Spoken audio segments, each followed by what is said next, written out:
les amis, aujourd'hui nous allons parler T'aimes pas être monétisé, hein? Comment? Bah ta vidéo là, elle parle de de fesses. Pute. C'est encore activé ce truc de merde. Fuck. Afin de rendre cette vidéo tout public, le mot Oh yeah sera remplacé au montage. Désolé pour ce petit inconvénient. Vous êtes-vous déjà demandé pourquoi on rêve de telle ou telle chose? Pourquoi certaines personnes rêvent tout le temps de leur ex-copain? Pourquoi certains rêvent de conquête spatiale pendant que d'autres rêvent simplement de marcher dans leur quartier ou de cultiver des légumes? Et avec tous les témoignages que je reçois, une chose est sûre, on rêve de ce qui nous préoccupe. Et quoi de plus préoccupant pour les êtres humains que le sexe? Comment un truc qui, de toute évidence, t'est jamais arrivé peut te préoccuper à ce point-là? Je sais pas.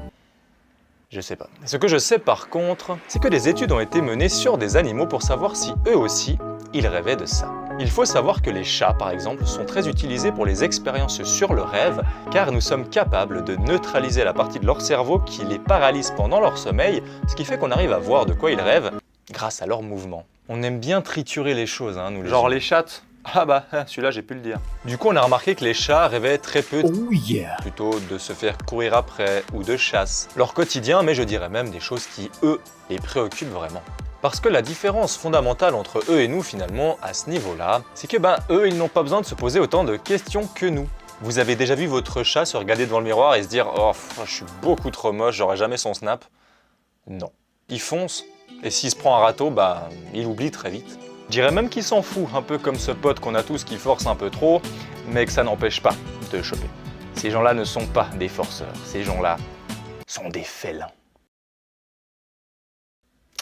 Ouais, disons qu'il y a beaucoup plus de façons de faire juste pour eux que pour nous. Surtout qu'on nous vend ça comme le truc le plus incroyable sur Terre depuis notre plus tendre adolescence. Alors évidemment, ça prend une place monumentale dans notre cerveau, et ça se retrouve dans nos rêves.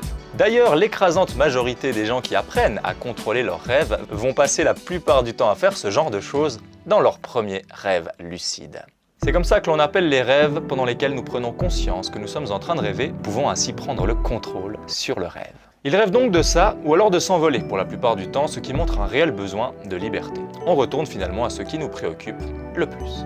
Heureusement pour nous, les rêves lucides permettent cette liberté. Cerise sur le gâteau, tout le monde peut apprendre à en faire. Si ça t'intéresse, tu peux aller faire un tour sur mon site internet, le lien est dans la description. Mais du coup, pourquoi le nous préoccupe autant? Ça devient philosophique, mais c'est probablement parce que c'est la chose qui pour nous est la plus importante du point de vue évolutif.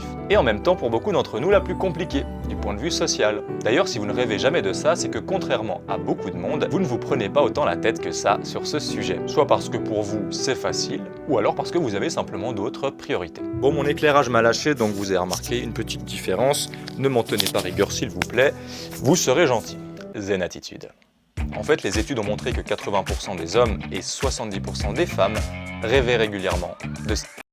À mon avis, le sujet est tellement au centre de tout ce que crée l'homme que même si vous n'y pensez pas particulièrement pour vous-même, vous risquez fort de rêver de ça quand même, parce que ça s'est bien fixé dans votre inconscient. Maintenant, pour un peu mieux comprendre ce phénomène, il suffit de regarder dans quelle période de notre vie on rêve le plus de ces choses-là, et on arrive assez vite à faire des conclusions. Il a été démontré que ce genre de rêve arrivait principalement pendant l'adolescence, lors de périodes d'abstinence ou de frustration sexuelle, pendant les vacances et pour les femmes pendant la grossesse. On peut ainsi imaginer que les rêves érotiques seraient un moyen de combler ce qui ne peut pas être fait dans la vie réelle, afin de contrebalancer certains états hormonaux ou psychologiques. C'est d'ailleurs d'après moi l'un des grands buts du rêve dans sa globalité. Ainsi, interpréter ses rêves ne veut pas dire les prendre à la lettre, mais plutôt ce qui nous aide à garder un équilibre malgré les multiples contraintes de la vie moderne.